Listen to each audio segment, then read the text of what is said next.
4ની વિભાજ્યતાની ચાવી। ઓકે, જો આપેલ સંખ્યાના છેલ્લા 2 અંકોથી બનતી સંખ્યા એટલે કે એકમ અને દશક ને જો 4 વડે નિશેષ ભાગી શકાય તો આપેલ સંખ્યાને પણ 4 વડે નિશેષ ભાગી શકાય છે। જો એકમ અને દશક બંને સ્થાન પર શૂન્ય એટલે કે 2 0 હોય તો તેવી સંખ્યાને પણ 4 વડે નિશેષ ભાગી શકાય છે। બરાબર છે। આમ આપણે જોઈ શકીએ છીએ કે એકમ અને દશક પર જ આ 4ની વિભાજ્યતાની ચાવી આધાર રાખે છે। તો 4ની વિભાજ્યતાની ચાવીના આપણે ઉદાહરણ જોઈએ। ઓકે, તો લખીએ અહીં 196 માં એકમ અને દશક એકમ 6 છે અને દશક 9 છે।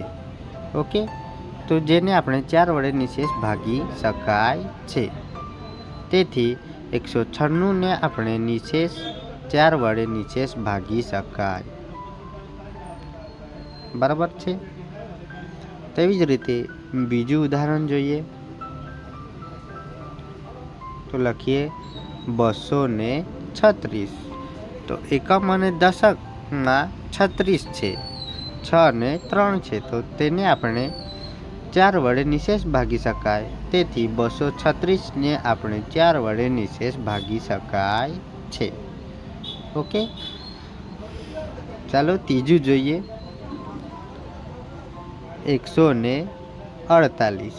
તો એકમમાં 8 અને દશકમાં 4 છે, તો 48 ને આપણે 4 વડે નિશેષ ભાગી શકાય। તેથી 148 ને આપણે 4 વડે નિશેષ ભાગી શકાય છે। બરાબર છે। હવે બીજું જોઈએ।